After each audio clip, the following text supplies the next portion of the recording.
오늘 본문을 보면 예수님과 제자들이 함께 길을 가다가 날 때부터 맹인이었던 사람이다 이렇게 알려진 사람을 봤어요. 그를 가만히 보니까 정말 앞을 보지 못합니다. 그래서 그는 한 자리에 이렇게 털을 잡고 앉아가지고 사람들에게 구걸하면서 먹고 사는 사람이었어요. 그렇게 한 사람을 보았는데 제자들은 그를 보면서 무슨 생각을 했느냐? 아유, 무슨 죄를 저렇게 졌길래 하나님께 벌을 받아서 맹인으로 태어났나? 이렇게 생각했고, 예수님은 그런 제자들에게 이렇게 말씀하십니다. 그것이 아니라 하나님이 하시는 일을 너희에게 보여주고자 저를 맹인으로 낳게 하신 거다, 이렇게 말씀하시는 거예요. 똑같은 상황에 사람을 함께 봤는데 예수님과 제자들이 생각하는 것이 전혀 달랐어요. 왜일까요? 이 제자들은 운명을 바꾸는 힘이 무엇인지를 깨닫지 못한 어리석은 우리의 상태를 대변하고 있습니다. 우리가 운명을 바꿀 힘을 알지 못하면 예수님을 죽어라 쫓아다니는데 이렇게 어리석음을 행하는 거예요. 똑같은 상황을 보면서도 예수님의 뜻과 마음을 알지 못하고 엉뚱한 소리를 하게 되는 거죠. 그런데 오늘 우리가 이 예수님의 말씀을 잘 듣고 그런 주님의 뜻을 이해하여 내 마음에 담으면 운명을 바꾸는 힘을 함께 얻어갈 줄로 믿습니다. 할렐루야. 네, 오늘 이 귀한 은혜를 누리시길 부탁드립니다. 그러면 우리의 운명을 바꾸는 힘이 무엇인가? 첫 번째는 긍정의 힘입니다. 제자들이 맹인을 보았을 때 뭐라 그랬다고요? 누구의 죄 때문입니까? 이거는 긍정입니까? 부정입니까? 이건 부정이에요. 네, 딱 보자마자 아이고 저거 죄 지었네, 저거 잘못했네, 저거 안 됐네, 저거 망하겠네, 이렇게 떠올리는 우리의 생각들, 그건 다 부정적인 생각들입니다. 우리도 수시로 이런 습관을 가지고 있어요. 뭘 보더라도요, 거기서 제일 먼저 뭐가 보이느냐? 안 좋은 것만 보이는 거예요. 안 좋은 거. 어제 우리 큰딸이 중간고사 기간이라 공부를 하는데 공부를 하다 안 되니까 유튜브 통해 가지고 공부 잘하는 법 찾아서 보더라고요. 그거 보면 성적이 오르나? 네. 어쨌든 그걸 보는데 거기서도 똑같아요. 이 초일류 강사라고 하는 분들이 나와가지고 학생들 앉혀놓고 하는데 그 학생들이 문제를 풀고 있으면요, 이렇게 말합니다. 그거 하지 마, 그렇게 하지 마, 그래서 안 되는 거야. 그거 안 하면 잘 될까요? 제가 그걸 보면서 저 학생들은 전국에 얼굴 팔리고 이거 망신당해가지고 공부 잘할 수 있을까? 걱정이 되더라고요. 우리가 진짜 잘하는 게 있는데 그게 뭐냐? 그게 뭘까요? 남의 험을 찾는 건 누구보다 잘합니다. 할렐루야. 네. 지금이라도 제가 한번 찾아보세요 하면은 막 100가지도 더 찾을 거예요. 그게 우리의 삶의 습관인데 오히려 예수님은 그런 우리에게 뭐라 그러냐? 그게 아니다. 할렐루야. 네. 오히려 우리한테 아니라는 거예요. 그렇게 하지 말고 하나님이 오늘 너희를 위해 이루실 그 능력을 바라보라는 겁니다. 인생 살다 보니까요, 어떻게 우리 인생에 늘 좋은 일만 있습니까? 때로는 안 좋은 일 반드시 있습니다. 우리가 찾으려면 참으로 우리가 성공하지 못할 이유들, 우리가 실패할 이유들 부지기수로 찾을 수 있는 거예요. 왜 그런가? 성경을 보니까 우리 인간이 죄를 지었기 때문이라는 겁니다. 죄를 지었더니요, 아무리 하나님께서 이 온 세상을 아름답게 만들어 놓으셔도 그 죄에 오염된 우리 인간들 때문에 온 세상이 늘 어둠으로 물들어간다는 거죠. 그래서 우리 인간의 삶이라는 것은 그때부터 좋은 일이 있으면 나쁜 일도 있고, 기쁜 일이 있으면 슬픈 일도 있고, 희망찬 내일을 바라보다가는 또 절망이 찾아오고, 그게 늘 반복된다는 겁니다. 그러니까 내 인생에 나쁜 일이 찾아온다고 해서 내 인생이 늘 나쁜 건 아니라는 거예요. 내가 한번 실패했다고 해서 내가 망할 인생은 아니라는 겁니다. 그런 안 좋은 일이 있으면 반드시 좋은 일도 오기 마련인 거죠. 그럼 이와 같은 일종의 시소게임, 좋은 일도 있고 나쁜 일도 있고 기쁜 일도 있고 슬픈 일도 있으면 우리는 뭘 바라봐야 되죠? 항상 긍정적인 것만 바라보라는 거예요. 좋은 일만 있어서 긍정적인 걸 바라보라는 게 아니라 나쁜 일도 있기 때문에 긍정을 더 바라봐야 된다는 겁니다. 죄를 지은 인간을 향해 하나님 뭐라고 말씀하셨습니까? 이제 우리는 땀을 흘리지 않고는 먹을 수 없다는 거예요. 해산의 고통이 없이는 생명의 탄생의 기쁨을 누릴 수 없다는 겁니다. 근데 그걸 잘 들어보면 어때요? 땀을 흘리면 먹을 수 있다는 거예요. 해산의 고통을 견디면 이 새로운 생명 탄생의 기쁨을 누릴 수 있다는 겁니다. 이걸 이렇게 생각하셔야지, 아우 이제 큰일 났네, 안 아프면 안 되는겨, 땀 안 흘리면 안 되는겨, 그렇게 늘 부정적인 것만 바라보다가는 그 인생에 해 뜰 날이 없다. 할렐루야. 네. 그 운명이 바뀌지 않는다는 거예요. 날 때부터 맹인이었던 사람은 어떤 삶을 살았을까요? 사실 우리는 알 수 없습니다. 제자들이 그를 향해 이렇게 말했는데, 저가 날 때부터 눈이 안 보이는 것은 죄를 지었기 때문이죠. 맞습니까? 틀립니까?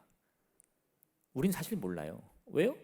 그가 죄를 지었는지 안 지었는지 어떻게 압니까? 혹은 그의 부모의 죄 때문입니까? 그의 부모는 죄를 지었을까요? 안 지었을까요? 우린 몰라요. 성경에 말씀 안 하니까. 만약 굳이 우리가 따지고 들자면요, 세상에 죄를 안 짓고 사는 사람이 누가 있겠습니까? 아마 그 이유를 찾고자 이 맹인이었던 사람이나 그의 부모의 삶을 낱낱이 뒤져가지고요, 먼지 털듯이 털면 그가 맹인으로 태어날 수밖에 없는 이유를 수천 가지도 더 찾을 거예요. 에이, 내 그럴 줄 알았어. 저 사람 저런 죄를 지었으니 맹인으로 태어나는 거지. 근데도 예수님은요, 그걸 모르실까요? 아니요, 그게 맞는 방향이 아니라는 거예요. 하나님이 우리에게 원하시는 방향은 그것이 아니라, 그렇게 털어서 먼지 내는 것이 아니라, 그렇게 수없이 많은 죄와 허물을 갖고 안고 있는 사람이라 할지라도 뭘 바라보라고요? 그의 긍정적인 면을 찾아주라는 겁니다. 그걸 바라보라는 거예요. 지금 내가 봤을 때 우리 인생 가운데 아이고 주님, 내가 망할 이유가 100가지도 넘는데 어떡합니까? 라는 상황이라 할지라도 거기서 하나님이 나를 위해 이루실 그 긍정의 내일을 바라볼 수 있는 힘이 있어야지, 그걸 보지 못하면 우리 운명 바꿀 수 없다는 거죠. 운명을 바꾸는 힘이 어디에서 오느냐? 보이지 않고 들리지 않는다 할지라도 더 좋은 이유를 찾고자 하는 내 마음에서 온다는 겁니다. 그게 긍정의 힘이라는 거예요. 7전8기라는 말이 있죠. 많이 들어보셨을 겁니다. 7번 넘어져도 다시 일어설 수 있다는 거예요. 왜요? 중국 남조 송나라 때 범엽이라는 사람이 있었습니다. 그 사람이 후한서라는 책을 썼는데 거기 나오는 이야기예요. 옛날 전쟁을 하다가 전쟁에서 패하여서 쫓기는 장수가 있었습니다. 그가 목숨을 부지하려고 여기저기 도망치다가 간신히 작은 굴에 몸을 비집고 들어갔어요. 그렇게 그 굴 안에서 몸을 숨기고 있는데 저기서 적군의 병사들이 자기를 찾는 소리가 들립니다. 이리 도망갔다, 저리 도망갔다, 이 흔적이 있다. 그럼 그 소리 들을 때마다 이 장수의 마음은 어땠을까요? 막 이게 두근반 생각만 하면서, 아이고 내가 들키면 여기서 목이 달아나겠구나. 내가 한 나라의 군대를 이끄는 장수인데 지금 여기서 일개 병들의 손에 목이 떨어지게 생겼구나. 막 한탄을 하고 마음이 절망이 찾아오는데, 그런 이 장수를 놀리기라도 하듯 그가 들어가 있던 이 작은 굴 입구에 작은 거미가 기어오더니 거기서 한가롭게 거미줄을 치고 있는 겁니다. 그러고 보니까 짜증이 확 나가지고 그 거미줄을 확 쳐버렸어요. 조금 있다가 또 거미가 거미줄을 열심히 치는 거예요. 몇 번을 그렇게 하는데 나중에는 무슨 생각이 드느냐? 이제 하다 이런 하찮은 미물도 나를 우습게 여기는구나. 그러면서 완전히 자포자기해버리고 맙니다. 그랬더니 거미는 또 신나게 거미줄을 다 치는 거죠. 근데 조금 있다가 그 장군을 찾는 병사들이 그 굴에 도달하는 거예요. 야, 여기 굴이 있어. 이게 사람이 들어갈 만한 굴인데 한번 들어가 볼까? 하다 갑자기 한 병사가 말하는 거죠. 야, 잘 봐라. 그 입구를 보니까 거미줄이 이렇게 치렁치렁 있는데 거기 누가 들어가냐? 근데 그냥 가는 거예요. 그걸 경험하고 나서 이 장수가 자기 생각을 바꿨다는 거죠. 그 하찮은 미물이 나를 무시하려고 거미줄을 치는 게 아니라, 그런 절망의 상황에서도 내가 살고자 하는 마음만 있다면 언제든 다시 일어설 수 있는 기회는 온다는 거예요. 그게 7.8개 유래라는 겁니다. 예수님께서는 무슨 일을 계획하고 시작할 때 그 무엇보다 우리는 뭘 바라보라? 하나님이 내게 이루실 꿈이 무엇이냐? 그걸 먼저 보라는 거예요. 왜요? 그 뜻을 이루기까지 우리가 달려나가다 보면 정말 많은 문제, 어려움이 다가옵니다. 너무 괴로운 거예요. 아유, 차라리 시작하지나 말걸, 이런 생각이 절로 드는데, 그런 고통과 절망에서도 내가 마음먹은 일을 끝까지 할 수 있는 이유는 하나님이 나와 함께 하신다, 그 믿음이 있기 때문이라는 거죠. 잠언 16장 9절은 이와 같이 말씀하는데, 사람이 마음으로 자기의 길을 계획할지라도 그의 걸음을 인도하시는 이는 여호와시니라. 내가 마음의 계획을 가지고 포기하지만 않으면요, 하나님이 언제나 우리 걸음을 붙들어 주신다는 거예요. 그걸 믿어야 내가 이 계획을 끝까지 밀고 나가지. 하다가 넘어집니다, 하다가 쓰러집니다. 그럼 어떻게 돼요? 에이, 이번은 망했나 보다 하고 포기해버린다는 거예요. 그러나 우리가 방금 함께 나눈 이 7.8기의 이야기처럼요, 우리가 그 순간에 그 거미를 바라보면서 원망 불평하면 살 소망을 찾을 수가 없어요. 그런데 그렇게 남들이 보기에는 야 저거 봐라, 저 하찮은 민물도 저 장수의 패배를 조롱하는구나 라며 나를 비난할 때에도요, 아니야, 하나님이 내게 뜻이 있는 거야, 하나님이 나를 통해 그 뜻을 이루실 거야 라며 긍정의 마음을 품을 수 있어야 된다는 거예요. 할렐루야, 할렐루야. 오늘 이 예배를 통해서 여러분 마음속에 있는 어떤 부정적인 생각이든 다 떨쳐내시기 바랍니다. 안 된다는 생각은 죽을 때나 하세요. 할렐루야. 지금 품을 때가 아직 아닙니다. 지금은 아직 낮 때이니 우리는 하나님의 일을 행할 때이지요. 망한다, 안 된다, 포기하자, 이건 지금 우리가 품어야 될 마음이 아니에요. 어떠한 상황이든 절대적인 긍정의 마음을 가지고 여러분의 운명을 바꾸시길 부탁드립니다. 절대 긍정이라는 것은요, 아무 노력도 하지 않고 그저 잘 될 거야, 잘 될 거야 입으로 노래 부르라는 뜻이 아닙니다. 잘 될 것을 믿기 때문에 아무리 험한 길이라 할지라도 전심을 다해 달려나가는 거예요. 안 되는 게 뻔히 보이는데 그 시합 할 수 있겠습니까? 내가 상대를 봤는데 그 상대가 나보다 키도 크고 덩치도 큰데 그와 씨름할 수 있겠어요? 아유, 이거는 해보나 마나야. 그런 시합은 나설 수 없습니다. 근데 그런 순간에도 긍정의 마음을 가진 사람만이 길고 짧은 건 대봐야 알지 라며 도전할 수 있다는 거죠. 그게 오늘 성경이 말씀하고 있는 진짜 긍정의 마음이라는 거예요. 지금 이 순간에 여러분의 마음에 품고 있는 꿈이 있으십니까? 때로는 환경의 문제 때문에 그 꿈을 접으신 적이 있습니까? 다시 한번 그 상한 갈대 같은 꿈, 꺼져가는 등불 같은 꿈 포기하지 마시기를 바랍니다. 세상의 모든 사람이 여러분들 향해서 야 그거 안 되는 거야, 그거 동인지 된장인지 먹어봐야 하냐? 라고 말할 때도요, 나는 먹어보고 할래. 할렐루야, 할렐루야. 아니 똥 먹고 성공하면 안 하실래요? 그거 먹어보고 성공한 게 낫지 않아요? 애당초 포기하기 전에 실패라도 한번 해보라는 거예요. 하나님이 어떤 역사를 나에게 이루실까 기대해보라는 겁니다. 그러할 때 우리는요, 이 긍정의 힘이 얼마나 큰 능력 가운데 나의 운명을 바꿀 수 있는지 그 미래를 체험할 수 있다는 거예요. 한번 따라해 보실래요? 고통은 사라진다. 문제는 해결된다. 질병은 치료받는다. 할렐루야! 이 귀한 고백을 항상 입으로 고백하시길 부탁드립니다. 고통은 멈출 것입니다. 문제는 해결될 것입니다. 우리 질병은 반드시 고침 받을 것입니다. 지금은 아무것도 보이지 않고 들리지 않다 할지라도요, 낙심하지 마세요. 지금 하나님이 이루실 일을 위해 우리를 기다리고 계십니다. 긍정의 마음으로 같이 나를 통해서 하나님의 놀라운 역사를 이루시기를 항상 꿈꾸며 기대하는 여러분 되시기를 부탁드립니다. 두 번째, 여러분 말씀의 지혜와 그것을 따르는 삶의 태도를 가져야 됩니다. 우리가 운명을 바꾸기 위해서는요, 두 가지 능력이 필요해요. 첫 번째는 지혜고 두 번째는 행함입니다. 왜 그러느냐? 예수님을 보니까 예수님이 어떤 일을 하셨느냐? 하나님의 말씀을 가르치셨어요. 그리고는 그것으로 끝나는 것이 아니라 또한 예수님의 도움이 필요한 많은 사람들을 찾아가 주셔서 실제로 여러 가지 행함을 보여주십니다. 배고픈 자를 먹이시고요, 헐벗은 자를 입히시고 슬픈 자를 위로하시는 거예요. 병든 자를 고쳐주시는 거예요.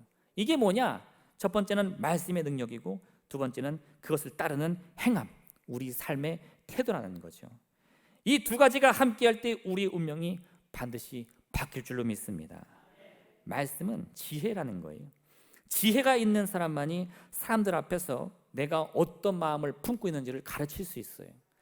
사실 하나님을 내가 온전히 믿고 예수님을 그리스도로 고백하는 데는 대단한 지혜가 필요하진 않습니다. 내가 믿는 거는 괜찮아요. 그런데 내가 믿는 그런 주님을 전하려니 지혜가 필요한 법이죠. 왜요? 내가 누구를 만났는지 또 어떤 일을 경험했는지를 조리 있게 설명하며 그것이 그의 삶에 어떤 영향을 미칠 수 있는지를 가르쳐 주려면 지혜가 있어야 된다는 거예요. 그래서 우리가 쉬지 않고 하나님의 말씀을 늘 묵상하며 그 의미를 풀어서 깨닫는 겁니다. 저는 구원의 확신이 있는데요, 아유 그건 혼자 믿을 때지, 그죠? 함께 우리가 그리스도의 향기를 내면서 우리 가족을 위해서 우리 이웃을 살아가려면 말씀의 지혜는 필요합니다. 그럼 그 지혜가 진짜인지 가짜인지는 어떻게 판별할 수 있을까요? 그게 행함이에요. 그게 삶의 태도입니다.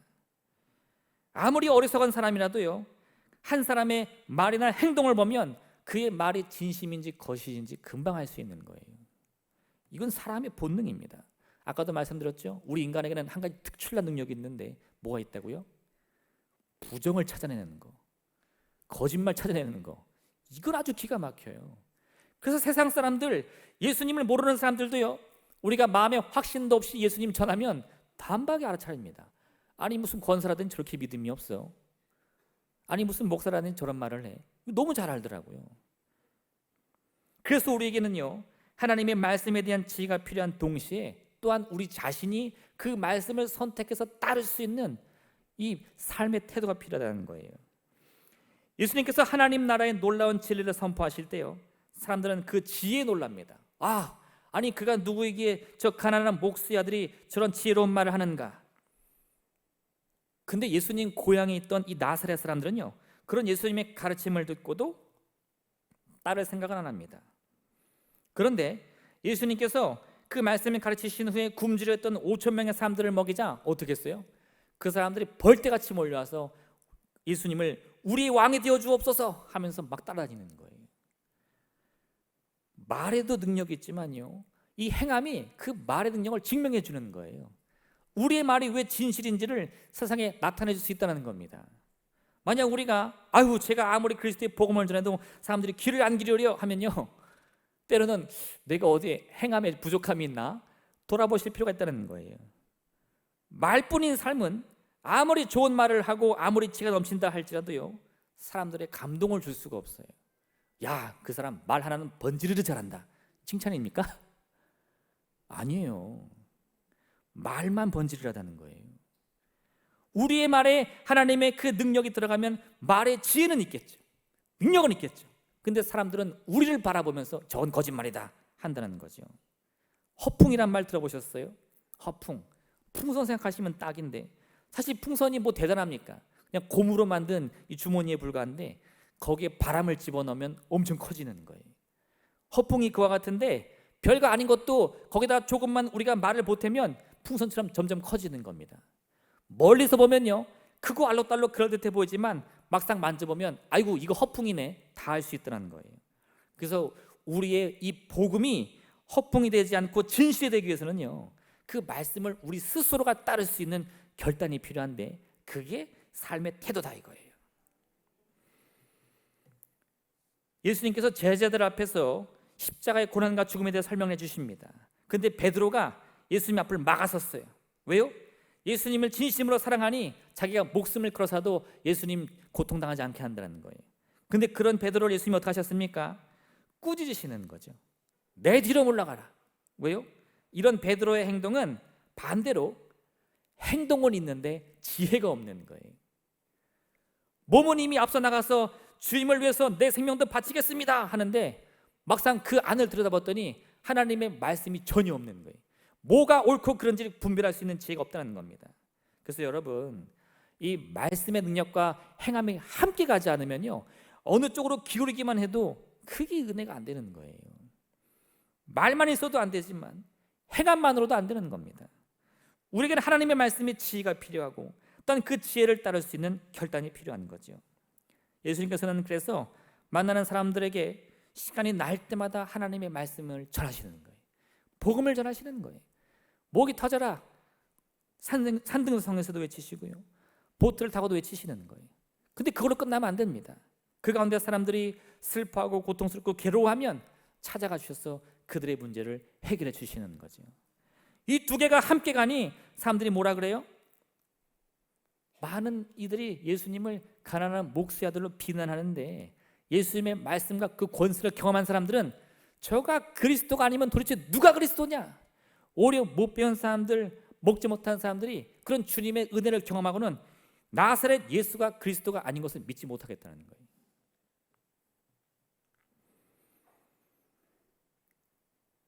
오늘 날 때부터 맹인이었던 사람 앞에 예수님은 하나님의 뜻을 선포해 주십니다. 어떻게 해요? 그가 맹인으로 태어난 것은 누구의 죄 때문이 아니라 오늘 하나님이 이 자리에서 행하실 일을 위하기 때문인 것이다. 사람들은 뭐라 생각했을까요? 아니 무슨 하나님께서 저 거지 같은 맹인을 통해서 일하신다는 거야? 여기 잘 입은 사람들, 잘 배운 사람들, 돈 많은 사람들, 권세 있는 사람들 얼마나 많은데 하나님이 저 거린한테 역사한다는 거야? 아마 의심했을 거예요. 근데 예수님께서 정말 그 가난하고 보지 못하는 사람을 향해서 그의 눈을 어루만지시고 실로암에 가서 씻으라 말씀하시니 그 눈이 떠지는 거죠. 더 놀라운 것은요, 이런 상황에도 그것을 직접 보고도 못 믿는 사람들도 있다는 거예요. 네가 그 사람 맞아? 아니지. 너 닮은 사람이지. 다른 사람이지. 자기의 의심을 확신으로 만들기 위해서 오히려 이 눈을 뜬 사람을 비난하며 그가 맹인이 맞았다고 하는 사람들을 업신여기는 거예요. 여러분, 지혜가 있어야 됩니다.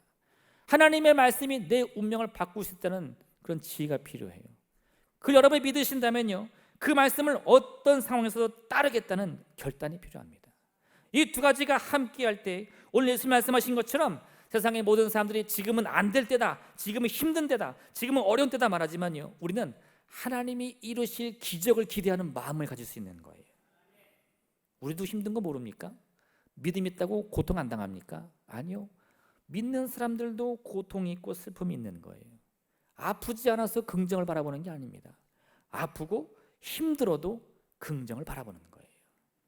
오늘 이와 같이 하나님의 말씀에 대한 복음, 그 지혜를 품으시고 또한 그 지혜를 따르는 삶의 실천, 이 삶의 태도를 통해서 여러분의 운명을 바꾸시길 바랍니다. 성경은 우리에게 뱀처럼 지혜로워야 한다고 말씀합니다. 이 지혜라는 말을 히브리어로 바라보면 아롬이라는 단어를 쓰던데 그 단어가 다른 곳에는 교활함으로 해석이 되는 거예요. 뱀의 지혜로움이 때로는 지혜가 될 수도 있지만요, 때로는 교활함이 될 수도 있습니다. 왜요? 그 행함에 따라서 그런 거예요.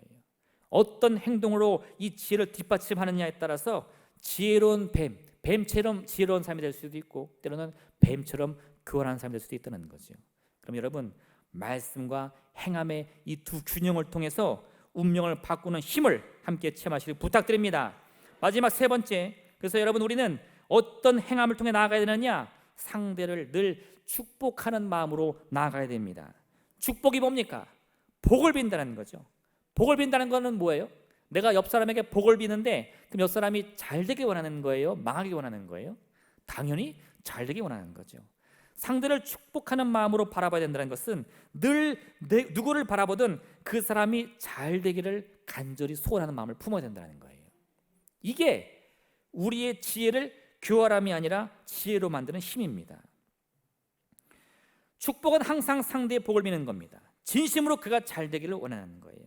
결과적으로 내가 축복한 그 사람이 잘 되고 복을 받을 때 우리는 더욱더 기뻐할 수 있어야 된다는 겁니다. 근데 안타깝게도 우리 인간의 본성은요, 사촌의 땅을 사면 배가 아프듯 상대방의 잘됨을 보고 견딜 수가 없어요.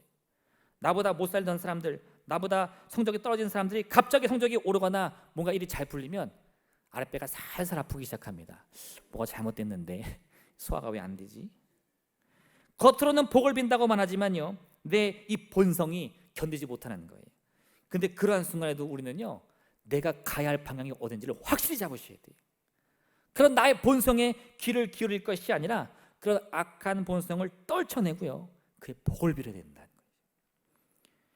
오늘 날 때부터 맹인이었던 사람이 예수님께 눈을 치료받게 됩니다. 날 때부터 앞을 보지 못했는데 갑자기 앞을 보는 거예요. 저는 태어난 지 20년, 30년이 됐는데 한 번도 앞을 본 적이 없습니다. 근데 오늘 나사렛 예수를 만나고 앞을 보게 됐습니다. 할렐루야. 아멘이 안 나오나? 어디 좀 아프세요? 실제로 그 당시 그 장면을 본 수많은 사람들이 아랫배가 살살 아픈 거예요. 그가 맹인이 맞느냐? 심지어 바리새인들은 그의 부모까지 찾아가서 니네가 우리를 속인 거지, 그가 원래 앞을 볼 수 있는데 앞을 못 본다고 거짓말하고 구걸시킨 거지, 이렇게까지 말을 합니다. 왜 그랬을까요? 아니, 이 놀라운 기적을 바라보면서도 왜 그런 말을 했을까요? 물론 그들도 할 말이 있습니다. 아니, 그날은 안식일인데 안식일은 하나님의 율법을 잘 지켜야지 왜 병자를 치료하는 거야? 할렐루야.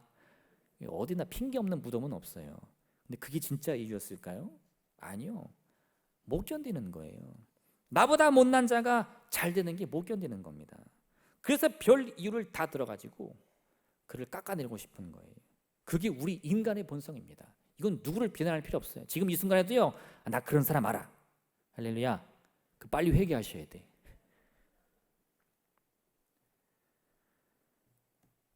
맹인이 눈을 떴다는 건 말 그대로 기적입니다. 운명이 바뀌었다는 거예요. 우리가 그런 놀라운 장면을 체험하게 된다면요, 할렐루야를 외치면서 그 복을 나도 주옵소서 이렇게는 못할 망정 저건 아니겠지, 나도 못한 걸 저거 할까 라고 하면 안 된다는 거죠. 그래서 우리는요, 어떤 순간이든 그에게 복을 비는 마음을 가져야 된다는 거예요. 만약 우리가 그런 마음으로 그를 바라본다면 그가 눈을 뜬 것을 진심으로 축복하며 하나님께 영광 돌리는 거예요.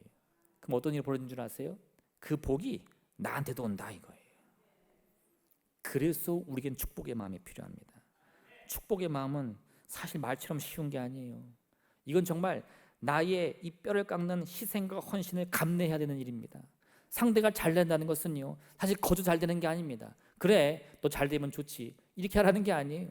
나의 것을 기꺼이 나눠줘서라도 그의 잘됨을 위해서 노력하라는 겁니다. 그게 쉽겠어요? 나 먹고 살기도 바빠 죽겠는데. 근데 하나님 뭐라고 말씀하시죠? 지극히 작은 자에게 하는 것이 곧 나에게 하는 것이다. 왜 그렇게까지 말씀하십니까? 그 희생과 헌신을 능히 감당하려고 할 때 우리가 나의 운명을 바꾸는 기적도 함께 체험할 수 있기 때문인 거죠. 예수님께서 하나님의 말씀을 선포하시며 요단강에서 세례를 베푸시기 시작하니까 이제 그런 예수님의 말씀과 권능에 매료된 수많은 사람들이 구름대 같이 몰립니다. 근데 문제가 있었어요. 뭐냐? 예수님이 세례를 베풀기 전에 그 똑같은 장소에서 세례를 줬던 사람이 있는데 누가 있었을까요? 세례 요한이 있었어요. 세례 요한이 그리스도의 길을 예비하며 세례를 베푸는데 제자들이 그게 뭐 귀에 들어옵니까? 그런 세례 요한의 말씀에 또 매료돼 가지고 우리 스승이 최고다 이러고 있었겠죠. 근데 어디서 나사렛 예수라는 사람이 나타나 가지고 세례를 베푸니까 이제는 이 자기들의 스승 세례 요한을 따르던 수많은 사람들도 다 예수님께로 가는 거예요. 그거 보니까 또 아랫배가 살살 아프죠. 네. 그래서 즉시 스승님께 가서 스승님 큰일 났습니다. 저 옆집에 이 새로운 교회가 있는데 거기가 더 부흥하더이다. 배가 아파서 견딜 수가 없네요. 이렇게 말하는 거죠. 근데 세례 요한이 뭐라 그랬죠? 대답하여 이르되 만일 하늘에서 주신 바 아니면 사람이 아무것도 받을 수 없느니라. 내가 말한 바 나는 그리스도가 아니요 그의 앞에 보내심을 받은 자라고 한 것을 증언할 자가 너시니라. 신부를 취하는 자는 신랑이나 서서 신랑의 음성을 듣는 친구가 크게 기뻐하나니 나는 이러한 기쁨으로 충만하였노라. 그는 흥하여야 하겠고 나는 쇠하여야 하리라. 세례 요한이 자기를 누구로 비유했냐면 신랑과 신부의 결혼식에 참석한 가장 친한 친구라는 거예요. 내가 그의 가장 친한 친구인데 내 친구의 결혼식에서 나는 이 결혼 반대합니다. 이 말이 됩니까? 그건 친구가 아니라 원수죠. 그러니 지금 이 순간에 이 결혼식의 주인공은 내가 아니고 나의 친구고 나사렛 예수야말로 진정한 주인공이고 나는 그리스도가 아닌데 나는 그럼에도 불구하고 예수님의 기쁨으로 충만하다. 그 결혼식에 참석한 것만으로도 나는 너무나 행복하다. 이런 말을 하고 있는 거예요. 이게 뭡니까? 이게 진짜 축복의 마음이죠. 내가 그를 얼마나 축복했는지 그가 정말로 인생의 주인공이 되고 수많은 사람들에게 박수와 갈채를 받는데 나도 덩달아 너무 기쁜 거예요. 마치 내가 주인공이 된 것처럼. 근데 그럼 어떤 일이 벌어진다고요? 반드시 우리도 주인공이 되는 순간이 오는 거예요. 여러분, 축복의 힘이 바로 이겁니다. 우리 스스로가 상대의 잘됨을 진심으로 바라고 기뻐하면 하나님도 그런 우리의 마음을 기억하사 우리의 운명을 바꿔줘서 우리를 높여주시는 거예요. 우리에게 필요한 마음은 다른 게 아닙니다. 나 혼자 잘 되겠다고 아둥바둥 사는 사람들 우리가 얼마나 많이 봐왔습니까? 정말 그것은요 두말할 필요가 없어요. 지금 이 순간에도 저 문을 벗어나서 세상 밖으로 나가시면요 수도 없이 볼 수 있어요. 나 잘 될 거야, 나 잘 살 거야, 누구보다 성공할 거야, 이런 사람 너무나 많습니다. 그럼 우리 세상이 점점 아름다워지고 행복해집니까? 그의 성공으로 그 가정이 행복해집니까? 자녀가 행복해집니까? 아니잖아요. 너무 많이 봐왔잖아요. 왜 노력하는데 안 됩니까? 왜 그렇게 길을 쓰며 잠을 줄여가며 일하는데 안 되죠? 왜 안 될까요? 축복의 마음이 없기 때문이에요. 우리가 놓치는 것은 다른 게 아닙니다. 지금 제자들도 예수님과 함께 하면서도 이걸 놓치고 있었어요. 뭐요? 축복의 마음. 그들에게 그런 마음이 있다면 이 지금 평생을 앞을 보지 못하면서 구원하는 그에게 야, 너는 도대체 무슨 죄를 졌냐? 비난할 것이 아니라 그를 불쌍히고 긍휼히 여겨야 했을 줄로 믿습니다. 그 마음이 있었다면요 주님의 마음을 이해했을 거예요. 야, 하나님이 이런 가난한 자에게 낮은 자에게 역사해 주시는구나, 기적을 베풀어 주시는구나, 그걸 깨닫는 거죠. 그러할 때 우리는 어떤 일을 경험한다고요? 우리의 운명이 함께 바뀌는 기적을 체험한다는 겁니다. 로마서 5장 7절과 8절 이렇게 말씀합니다. 의인을 위하여 죽는 자가 쉽지 않고 선인을 위하여 용감히 죽는 자가 혹 있거니와 우리가 아직 죄인 되었을 때에 그리스도께서 우리를 위하여 죽으심으로 하나님께서 우리에 대한 자기의 사랑을 확증하셨느니라. 아니, 주님이 뭐 때문에 우리를 위해 돌아가셨다고요? 우리를 축복하는 마음 때문에, 우리 잘 되라고, 우리 성공하라고, 우리 보고 행복하라고. 다른 거 없습니다. 내가 너를 위해서 목숨을 바친들 나 좋을 게 뭐가 있냐, 그런 마음이면 못하는 거예요. 그런데 여러분, 십자가를 진다는 것은 그런 뜻이 아닙니다.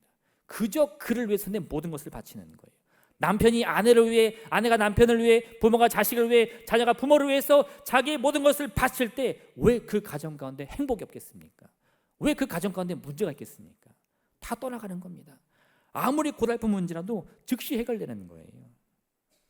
5월 가정의 달, 우리가 그 어떤 기쁨을 온 가족과 함께 누리시기를 부탁드립니다. 잠언 10장 12절 같이 말씀합니다. 미움은 다툼을 일으켜도 사랑은 모든 허물을 가리느니라. 우리가 함께 오늘 이 운명을 바꾸는 놀라운 지혜를 함께 체험함으로 말미암아 미움을 몰아내며 다툼을 사라지게 하고 오직 허물을 가리는 사랑 가운데에 우리가 복을 받고 우리 가정이 복을 받고 우리 이웃을 복을 받는 놀라운 능력을 체험하시기를 주님의 이름으로 부탁드립니다. 이 시간 함께 기도하겠습니다. 말씀 생각하시면서 하나님, 참으로 우리가 이 운명을 바꾸는 말씀의 지혜를 깨닫게 도와주시옵소서. 주님의 마음을 품게 하여 주시옵소서. 그 귀한 말씀을 순종하여 따라감으로 말미암아 참으로 우리의 앞을 가로막고 있는 문제를 해결 안 받고 주님 안에서 운명이 변화되는 놀라운 기적을 체험하게 하여 주옵소서. 주님의 이런 세 번 부르며 간절히 기도하겠습니다. 주여!